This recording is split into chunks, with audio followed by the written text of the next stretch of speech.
Hello students.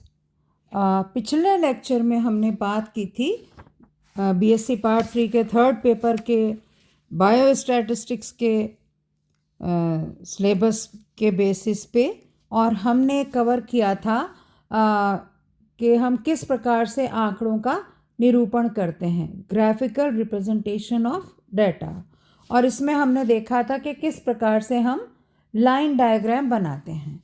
अब आज हम देख रहे हैं कि बार डायग्राम क्या है और ये कैसे हैं। तो हम बात कर रहे हैं बार डायग्राम की। ये सिंपल बार डायग्राम भी होते हैं और फिर इसके अलावा ये मल्टीपल बार डायग्राम भी होते हैं, सब डिवाइडेड बार डायग्राम भी होते हैं, परसेंटेज सब डिवाइडेड डायग्राम्स भी होते हैं और बाई डायरेक्शनल बार डायग्राम्स भी होते हैं। यह हमने पिछली बार देखा था कि बार डायग्राम्स अनेक प्रकार के होते हैं। तो हम सबसे पहले ले रहे हैं बार डायग्राम। तो आपको नीचे एक फिगर भी दिखाई पड़ रहा है जो सिंपल बार डायग्राम है। इसमें हमने क्या किया है, एक्स एक्सिस पे तो हमने सेंसस के ईयर्स लिए हैं, मतलब जनसंख्या के आंकड़े इकट्ठा किए हैं और उनको हमने सिंपल बार डायग्राम के रूप में निरूपित किया है। तो एक्स एक्सिस पे हमने ईयर लिया है और वाई एक्सिस पे करोड़ों में संख्या जितनी है ईयर वाइज वो ली है। हर 10 साल के गैप पे लिया है इसको, यानी कि जैसे लिख रहा है 1941 का सेंसस, फिर 51 का सेंसस। हम जानते हैं कि जनसंख्या की गणना 10 वर्ष में होती है, तो ये उसके आंकड़े हैं। तो बार डायग्राम जो है इसमें भुज विचरों वेरिएबल्स को दर्शाता है और ऑर्डिनेट आवृत्ति या बारंबारता को दर्शाता है। ऐसे चित्र का जो मुख्य बिंदु है वो यह है कि दंड या बार्स एक दूसरे को टच नहीं करते। ये इस बात का संकेत देते हैं कि विचर जो है वो कंटिन्यूस नहीं है। दंड आरेख जैसा कि मैं बता चुकी हूँ 5 टाइप के होते हैं। कौन कौन से 5 टाइप हैं? सिंपल बार डायग्राम, मल्टीपल बार डायग्राम, सब डिवाइडेड बार डायग्राम, परसेंटेज सब डिवाइडेड बार डायग्राम और बाई डायरेक्शनल बार डायग्राम। सबसे पहले हम लेते हैं सिंपल बार डायग्राम, और इसमें हम देख रहे हैं कि नीचे आप देखेंगे कि आरेखों में केवल एक ही प्रकार के समंकों को प्रस्तुत किया गया है। आरेखित करते समय समंकों के निश्चित मापों के अनुसार दंडों की ऊंचाई निर्धारित की जाती है।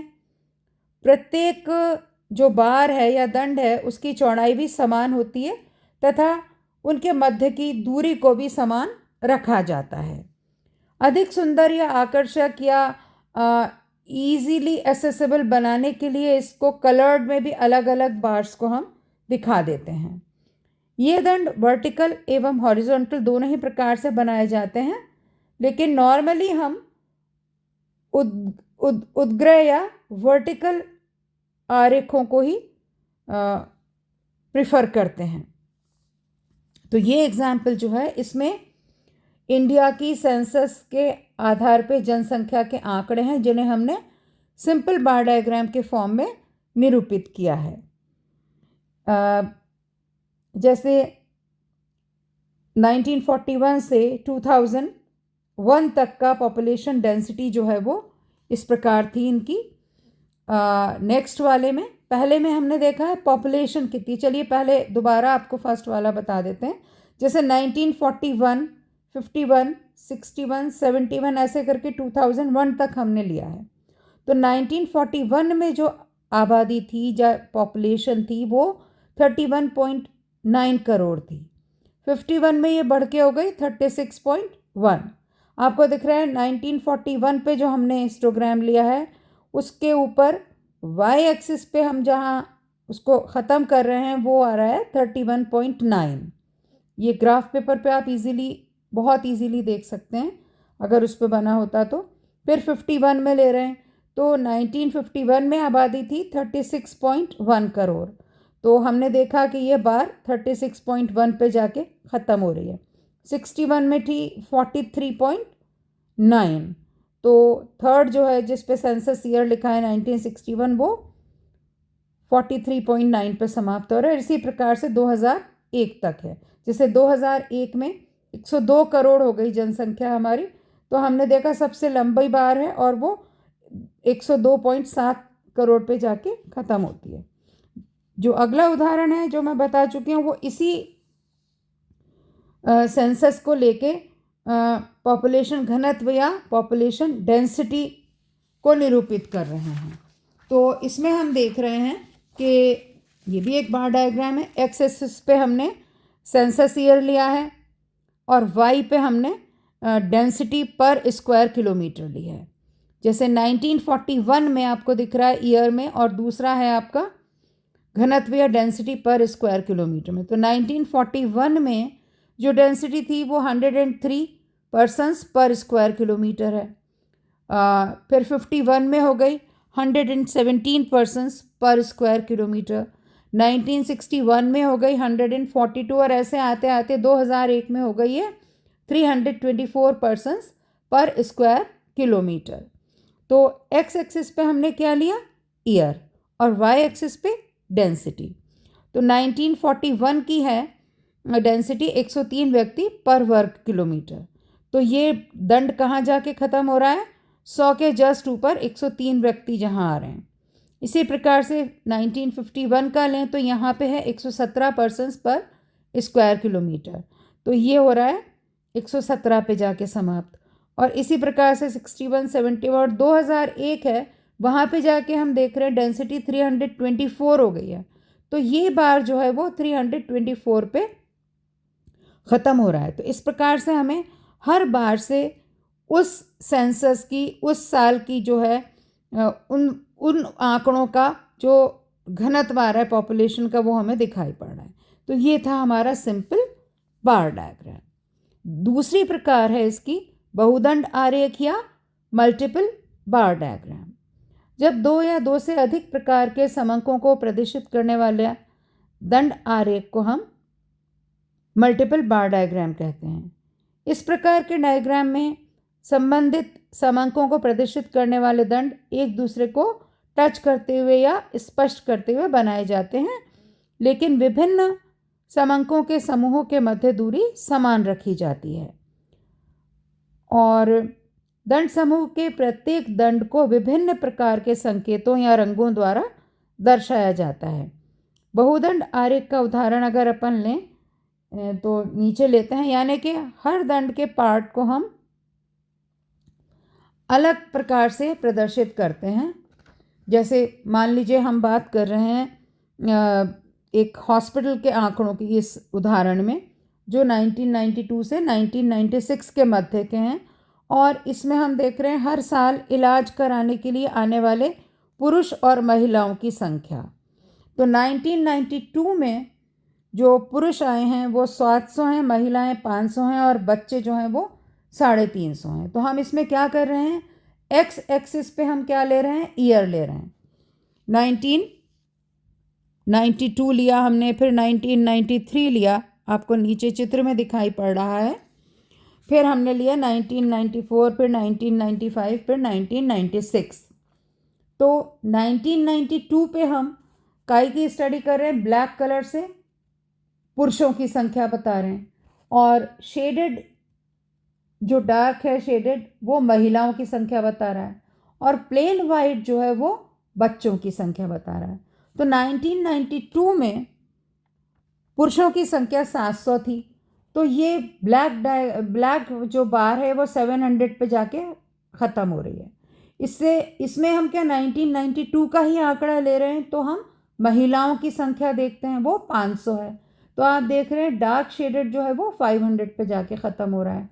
और इसी साल का आंकड़ा है बच्चों की संख्या का, तो बच्चों की संख्या जो है वो 350 या 350 है, तो वो बार वहाँ जाके ख़त्म हो रही है। तो यानी कि 1992 में मेल फीमेल और बच्चे जो इलाज कराने आए हैं उनका आंकड़ा है, और ये दंड जो है वो एक साथ जुड़े हुए हैं। अब बात करते हैं हम 1994 की। तो 1993 के आंकड़ों की, तो उसमें भी डार्क ब्लैक जो है एकदम ब्लैक जो है वो मेल्स को दर्शा रहा है। तो मेल्स हैं 750 725। तो आपको दिख रहा है 725 पे जाके ये काला जो बार है वो समाप्त हो रही है। इसी प्रकार फीमेल्स हैं 650, वो 650 पे जाके डार्क शेडेड बार जो है वो ख़त्म हो रही है। बच्चे हैं 400, तो जो प्लेन वाइट है वो 400 पे जाके ख़त्म हो रहा है। इस प्रकार से फिर 1994, 1995 और 1996 के हमें आंकड़े दिखाई पड़ रहे हैं। तो ये क्या है, मल्टीपल बार डायग्राम है जो क्या निरूपित कर रहा है, showing the patients who came for the treatment in a government hospital from 1992 to 1996। तो ये था हमारा मल्टीपल बार डायग्राम। तीसरी प्रकार जो है वो है सब डिवाइडेड बार डायग्राम, यानी कि उप विभाजित अथवा अंतर विभाजित दंड आरेख। इस प्रकार के आरेखों में प्रत्येक दंड की जो ऊंचाई है वो समांकों का योग होता है। समझ गए ना, टोटल हाइट जो है उसकी वो समांकों का योग है। और विभिन्न सब डिविजन्स को जो दर्शाया जाता है वो कंपोनेंट्स हैं। तो इन्हें संघटक दंड आरेख या कंपोनेंट बार डायग्राम भी कहते हैं। इस प्रकार के आरेख बनाने के लिए समांकों के जो पदमानों के योग के अनुसार विभिन्न दंड बनाए जाते हैं तथा इसके बाद इन दंडों को सब डिवाइड कर दिया जाता है। संकेतों को अलग अलग कलर्स से इन बार्स को दिखाया जाता है, बार्स के इन भागों को। अब जैसे ये हमारे पास जो उदाहरण है, इसमें एक कॉलेज के ईयर वाइज अलग अलग फैकल्टीज़ में पढ़ने वाले बच्चों का छात्रों का संख्या है।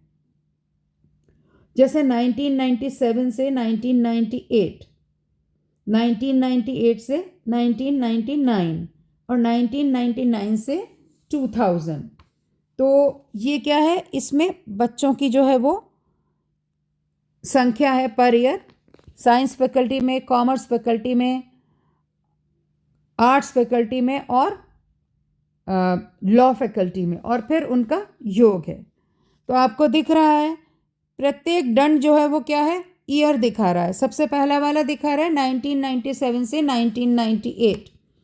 दूसरा वाला दंड जो है, बार जो है वो दिखा रहा है 1998 से 1999। तीसरा वाला जो है वो 1999 से 2000 को निरूपित कर रहा है। ये एक्स एक्सिस की बात हुई। अब वाई एक्सिस में हम जो देख रहे हैं वो टोटल कितना है बच्चों की संख्या। जैसे 1997 1998 में है 2250। तो 1997 से 1998 वाला जो है वो दंड जो है वो वहाँ जाके समाप्त हो रहा है। फिर 1998 से 1999 में जो हैं वो 2500 बच्चे हैं। तो वो जो बार है वो 2500 पे जाके समाप्त हो रहा है। थोड़ा सा इसमें बनाने में इनसे वो हो गया है, तो इसको आप इतना एलिब्रेट कर लें। फिर 1999 से 2000 जो है वो थोड़ा सा ज़्यादा है, वो 2550 दिखा रहा है। तो ये टोटल जो है, टोटल बार की लेंथ जो है वो क्या है, टोटल स्ट्रेंथ स्टूडेंट्स की उस ईयर में। अब हम देख रहे हैं, हमने साइंस फैकल्टी को आड़ी तिरछी रेखाओं से दर्शाया है। तो साइंस फैकल्टी के कितने बच्चे हैं, 1997 और 1998 में 800 और 98-99 में 900 हैं और 99-2000 में भी 900 हैं। तो ये नीचे नीचे वाला जो बार दिख रहा है जिसमें आड़ी तिरछी रेखाएं हैं, उसमें 800 तक जो है वो विज्ञान संकाय है 97, 98 और 98, 99 में। और 99, 2000 में ये जो बार है ये थोड़ी सी बड़ी होके टोटल स्टूडेंट्स कितने हो गए, 900। अब उसके ऊपर हम क्या दर्शा रहे हैं, कॉमर्स को। तो कॉमर्स को नहीं, हाँ कॉमर्स को ये हॉरिजॉन्टल बार से हम दर्शा रहे हैं। तो कॉमर्स के स्टूडेंट्स कितने हैं 1997 98 में 400, फिर 98 99 में 450 और फिर 99 2000 में भी 450। तो 800 के बाद हम 400 काउंट कर रहे हैं तो कितने हो जाते हैं 800 के बाद उसमें हम 400 जोड़ते हैं तो 1200 हो जाते हैं। तो ये बार हमने जो लिया है वो लगभग 1200 तक लिया है। फिर 98 99 में कितने हो गए ये 450। तो 800 के बाद हमने 450 और जोड़ दिया तो ये हमने हॉरिजॉन्टल लाइन से दिखा दिया। फिर 1999 2000 में कितने थे साइंस के 900 900 में हमने फिर जोड़ दिए कितने थे कॉमर्स के 600 सॉरी 450। तो फिर वो हमारा हॉरिजॉन्टल आ गया। अब इसके ऊपर हम क्या दिखा रहे हैं आर्ट्स के स्टूडेंट्स को दिखा रहे हैं तो ये हमने थोड़ा सा शेड करके दिखा दिया। तो 1997 में 2250 स्टूडेंट्स में से आर्ट्स के कितने थे 650। तो अब हमने 1200 के ऊपर 650 जोड़ दिए तो ये हमारा क्या दर्शा रहा है बार में कला के स्टूडेंट्स। इसी प्रकार से हमने 98 99 में किया 99 2000 में किया। तो ये कैसा बार डायग्राम है सब डिवाइडेड बार डायग्राम, यानी कि टोटल बार की जो लेंथ है वो टोटल स्टूडेंट्स की स्ट्रेंथ को दर्शा रही है और अलग अलग डिविजन्स जो हैं वो उस साल अलग अलग फैकल्टीज़ में उनके नंबर को दर्शा रहा है। अगला प्रकार जो है वो है परसेंटेज बार डायग्राम। तो ये था सब डिवाइडेड बार डायग्राम। अब हमारा परसेंटेज बार डायग्राम है। इसमें अगर हम देखें तो क्या है एक तथ्य के विभिन्न भागों से संबंधित समंकों में होने वाले रिलेटिव चेंजेस की आपस में तुलना करने के लिए परसेंटेज के आधार पर सब डिवाइडेड डायग्राम बनाए जाते हैं जिन्हें हम परसेंटेज बार डायग्राम कहते हैं। ऐसे आरेख बनाने के लिए पहले योग को 100 मानकर सभी भागों की प्रतिशत के रूप में परिवर्तित कर लिया जाता है।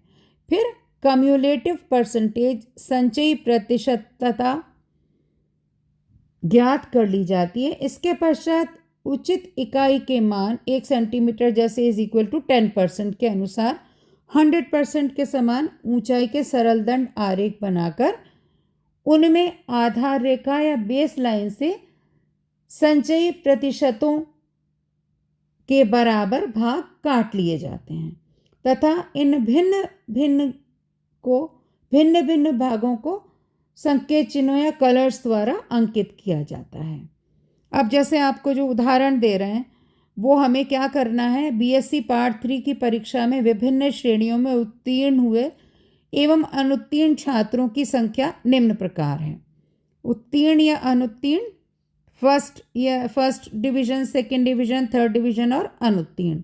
1998 में फर्स्ट डिवीजन 550 हैं, सेकंड डिवीजन 500 हैं, थर्ड डिवीजन 250 हैं और फेल्योर्स कितने हैं 200। तो ये आपको इस बार डायग्राम में दिखाया गया है। टोटल हमने क्या लिया है एक्स एक्सेस पे तो ईयर्स लिए हैं और वाई पे हमने 100 लिए परसेंटेज, है ना 100%।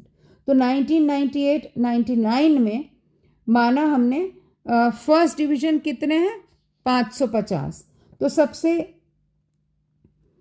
550 हैं तो क्या मतलब हुआ उसका फर्स्ट डिविजन्स का 550, तो हमने वहाँ पे ले जाके इसको छोड़ दिया। सेकंड डिवीजन जो है वो है 500, तो नेक्स्ट 500 को हमने परसेंटेज हमने बताया 550 का मतलब 55%, है ना, और उसमें हमने जोड़ दिया सेकंड डिविजन्स कितने आए वो जोड़ दिया और फिर थर्ड डिवीजन कितना है। तो इसको टोटल 100% को हमने छोटे छोटे बार्स में डिवाइड कर दिया है, छोटे छोटे बार्स में डिवाइड कर दिया है। जैसे फेल हुए हैं 200, तो 200 को हमने 20% में दिखा दिया है ना, 200 हो गए। तो इस प्रकार से हम इसको बता रहे हैं। फिर है हमारा बाई डायरेक्शनल बार डायग्राम। इसमें पॉजिटिव और नेगेटिव वैल्यूज़ अगर होती हैं तो हम इसको बाई डायरेक्शनल बोलेंगे। जैसे उदाहरण दे रखा है, प्रॉन के पालन के विभिन्न वर्षों में हुए लाभ व हानि के विवरण परसेंटेज में, है ना। और इससे पहले दे रखा है कि स्टूडेंट्स की percentage first division, second division, third division में। तो बाई डायरेक्शनल बार डायग्राम समांकों के दो परस्पर विरोधी स्वरूपों को प्रदर्शित करने के लिए काम में आते हैं। ये हम नेक्स्ट टर्न पे करेंगे, बाई डायरेक्शनल बार डायग्राम। इसके साथ ही हमारा आज का लेक्चर ख़त्म होता है परसेंटेज बार डायग्राम के साथ ही। थैंक यू, धन्यवाद।